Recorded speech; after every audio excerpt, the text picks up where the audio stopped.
नमस्कार, जनमत की पुकार में आपका स्वागत है। दिल्ली के रीच एरिया में पेड़ काटे जाने को लेकर सुप्रीम कोर्ट ने दिल्ली के उपराज्यपाल वीके सक्सेना पर सख्त टिप्पणी की है। कोर्ट के इस टिप्पणी को आधार बनाकर आम आदमी पार्टी ने प्रेस कॉन्फ्रेंस कर दिल्ली के एलजी पर आरोप लगाया है। आप नेता दिलीप पांडे ने कहा कि 100 पेड़ काटने का मामला सुप्रीम कोर्ट पहुंचता है तो अधिकारी लीपापोती शुरू कर देते हैं, लेकिन कोर्ट की पैनी नजर लगातार इस मामले पर बनी रही। इस मामले को लेकर सुप्रीम कोर्ट ने बीजेपी के एलजी को लेकर साफ साफ कहा कि आप कुछ भी कर ले, लेकिन आप खुद को अदालत मत समझिए। ये बेहद ही गंभीर टिप्पणी है। कोर्ट ने कहा था कि इस मामले में डीडीए की एप्लीकेशन कोर्ट के पास पेंडिंग होने के बावजूद पेड़ों की कटाई की अनुमति देने में दिल्ली के उपराज्यपाल वीके सक्सेना ने समझदारी का इस्तेमाल नहीं किया। जस्टिस अभय एस ओका और जस्टिस उज्जवल भुइया की पीठ ने कोर्ट की अनुमति के बिना पेड़ों की कटाई में एलजी की भूमिका पर कड़ी आपत्ति जताई है। इसी के साथ इस मामले में एलजी की भूमिका को छिपाने की कोशिश को लेकर भी फटकार लगाई। इसी बात को लेकर आम आदमी पार्टी ने एलजी और भाजपा पर गंभीर आरोप लगाए हैं। सुनिए उन्होंने क्या कहा। नमस्कार दोस्तों, आज दिल्ली से जुड़े हुए एक महत्वपूर्ण विषय पर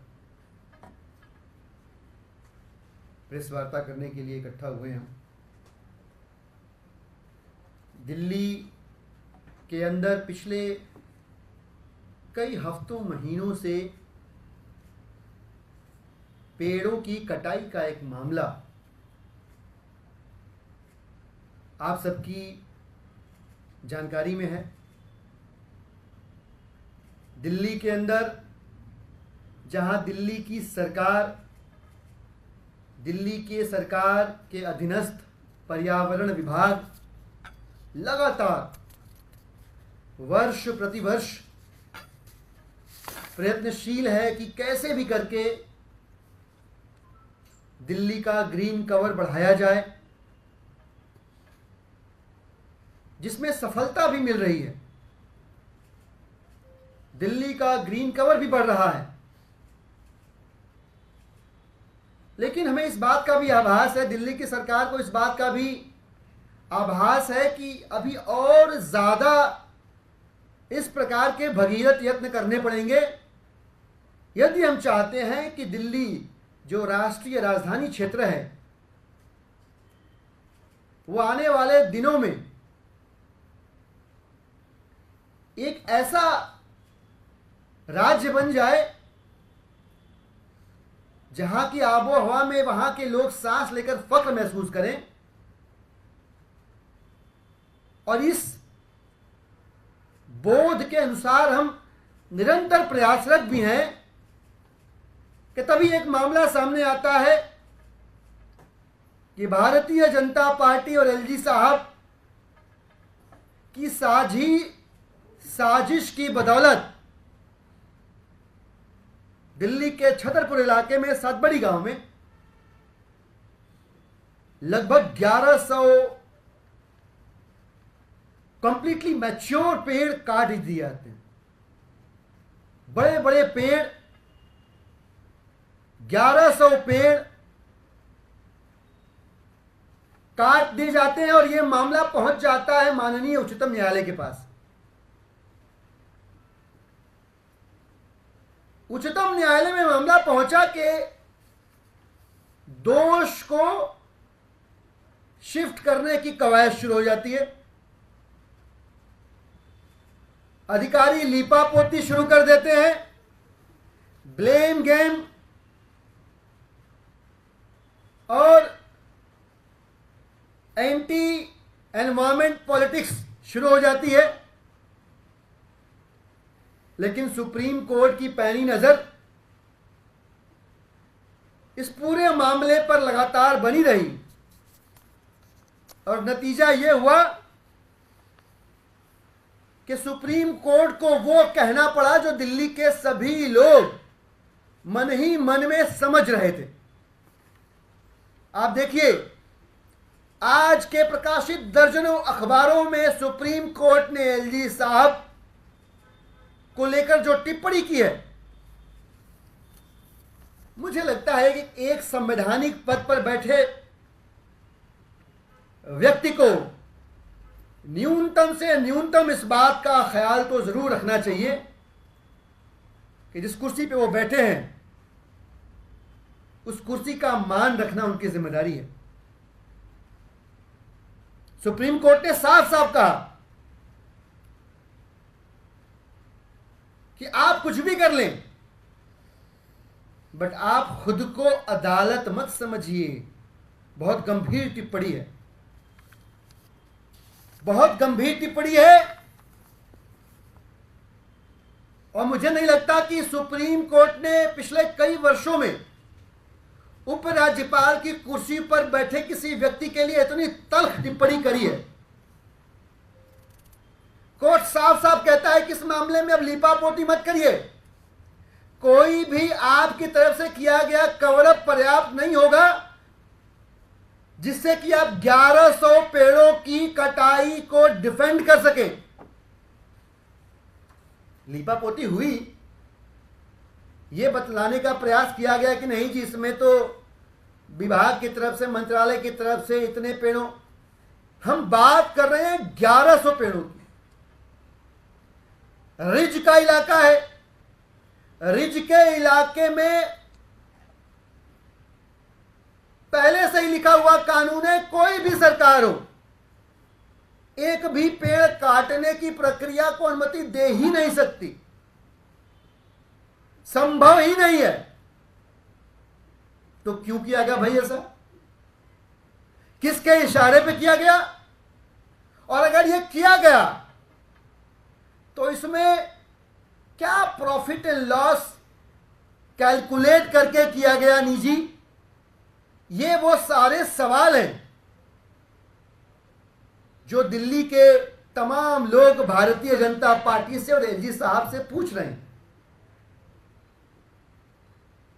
क्योंकि अभी आप देखिएगा, कुछ महीने बीतेंगे, भारतीय जनता पार्टी के प्रवक्ता टीवी चैनलों पर बैठकर घड़ियाली आंसू बहा बहाकर आम आदमी पार्टी की सरकार को कोस रहे होंगे। और तब जब उनसे सवाल पूछा जाएगा कि इन 1100 पेड़ों को काटकर आपने दिल्ली की आबो हवा को ठीक करने का, बेहतर करने का जो प्रयास दिल्ली गवर्नमेंट कर रही थी, उसमें कौन सा योगदान दिया महोदय आपने? तब सबको साफ सूझ जाएगा, तब सबको चुप्पी आ जाएगी। बहुत दुखद है, बहुत दुर्भाग्यपूर्ण है कि गैर कानूनी तरीके से यह पेड़ों की कटाई हुई और सुप्रीम कोर्ट में तमाम अफसरों के नाम हैं। अफसरों से भी बातचीत हुई, दबी जबान में कह रहे थे कि भाई दबाव है, क्या किया जाए, करना पड़ेगा। तो ये कैसा राजनीतिक दबाव है जो दिल्ली वालों की सेहत से ज्यादा जरूरी है? यह कैसा राजनीतिक दबाव है कि जो दिल्ली के ग्रीन कवर को कॉम्प्रोमाइज करके दिल्ली के पर्यावरण को दूषित करने के ऊपर काम कर रहा है? यह कैसा राजनीतिक दबाव है कि एलजी साहब, जिनके कंधों पर दिल्ली वालों के हितों को साधने का दायित्व है, वो हितों को साधने की बजाय उनके हित के साथ, उनकी जान के साथ, उनकी सेहत के साथ उन्हें खिलवाड़ करना पड़ रहा है। मुझे लगता है कि इन प्रश्नों के, इन जरूरी सवालों के जवाब जरूर मिलने चाहिए। जो हुआ दुर्भाग्यपूर्ण है, जो हुआ वो गैर कानूनी है, जो हुआ वो गलत भी है। और इन सब के होने में दिल्ली वाले अपने हिस्से का सवाल लेकर भारतीय जनता पार्टी के चौखट पे खड़े हैं। मुझे उम्मीद है कि भारतीय जनता पार्टी का नेतृत्व, एलजी साहब का दफ्तर इन सवालों के जवाब जरूर देगा। हालांकि दूसरी तरफ दिल्ली की सरकार अपने सारे यत्न कर रही है, अपने सारे प्रयास कर रही है दिल्ली की आबो हवा को बेहतरीन करने की, और वो प्रयास लगातार चलते रहेंगे भारतीय जनता पार्टी की तमाम साजिशों के बावजूद। हमारे साथ बुराड़ी से हमारे विधायक साथी हैं संजीव झा जी वो भी 2 शब्द रखें।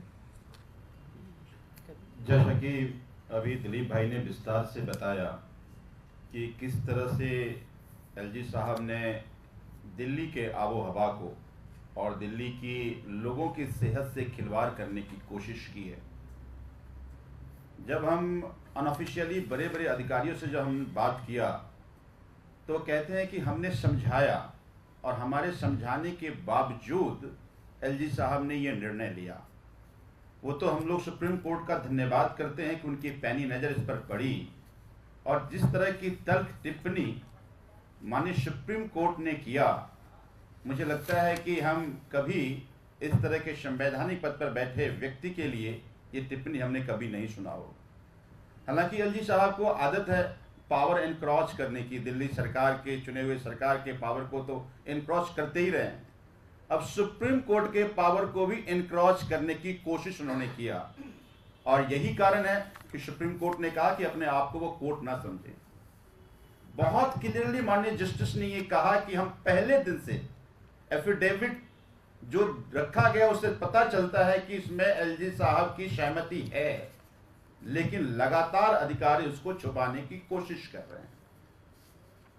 आश्चर्य की बात यह है कि भारतीय जनता पार्टी के किसी एक नेता की किसी तरह का कोई कमेंट या स्टेटमेंट आपने नहीं सुना होगा। मैं आज भारतीय जनता पार्टी के सभी बड़े नेताओं से और केंद्र सरकार से यह मांग करना चाहता हूं कि एलजी साहब दिल्ली के लिए खतरा बन गए हैं।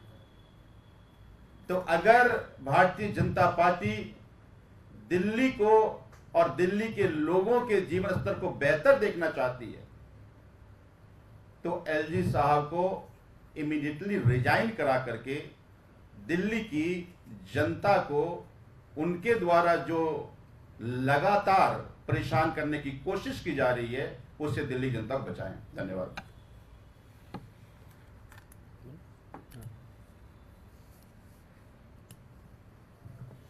एलजी साहब को हमेशा आदत है दूसरे के काम में टांग अड़ाने की और अपने आप को सुपर पावर साबित करने की। जो काम उनके पास होते हैं वो उन्हें तो करते नहीं है। हमेशा देखा गया है कि एलजी साहब जो दिल्ली पुलिस की जिम्मेदारी उनके पास है उसको नहीं संभालेंगे, जो डीडीए की जिम्मेदारी उनके पास है उसको नहीं संभालेंगे, लेकिन जल बोर्ड के काम में घुसेंगे और कामों को रोकेंगे, लेकिन जो काम उनके पास है उसमें नहीं करेंगे। अब वही मामला पूरा इस केस में हुआ कि एलजी साहब को ये बात पता थी कि पेड़ों को रिज एरिया में काटने की अनुमति एलजी साहब नहीं दे सकते हैं, लेकिन उन्होंने उनका जो घमंड कि मैं सुपर पावर हूं, मुझसे ऊपर कोई है नहीं, उन्होंने सुप्रीम कोर्ट को भी दरकिनार करके उन्होंने इन पेड़ों को काटने की अनुमति दी। और अफसरों ने, उन अधिकारियों ने जिनके ऊपर ये दबाव था कि अगर वो एलजी साहब के आदेश को नहीं मानेंगे तो शायद उनका ट्रांसफर अंडोबार और निकोबार भी किया जा सकता है, उन्होंने एलजी साहब के आदेश का हुक्म बजाया और दिल्ली के लोगों को जो ग्रीन कवर था, जो दिल्ली के लोगों को एक सुरक्षा देता था, जो दिल्ली के लोगों को साफ हवा देता था, जो दिल्ली सरकार लगातार दिल्ली के अंदर दिल्ली की आबा हवा का साफ करने में लगी हुई है, उन्होंने उसे रोकने का काम किया। और किसके दबाव में किया गया, किसको फायदा पहुंचाने के लिए किया गया, ये बात का खुलासा होना अभी बाकी है। लेकिन मुझे लगता है कि कहीं ना कहीं किसी ना किसी के दबाव में नुकसान दिल्ली के लोगों को हो रहा है, नियम और कानूनों को ताक पे रखा जा रहा है। और मैं तो सर्वोच्च न्यायालय का धन्यवाद करता हूं कि उन्होंने इस मामले में संज्ञान लिया और अब जब ये एफिडेविट मांगा गया है कि आखिर किसके आदेश के अनुसार ये किया गया, तो मुझे लगता है कि निश्चित रूप से ऐसे लोगों पे सख्त कार्रवाई होगी जिन्होंने दिल्ली की आबा हवा को खराब करने का काम किया है, जिन्होंने पर्यावरण से खिलवाड़ करने का काम किया। धन्यवाद।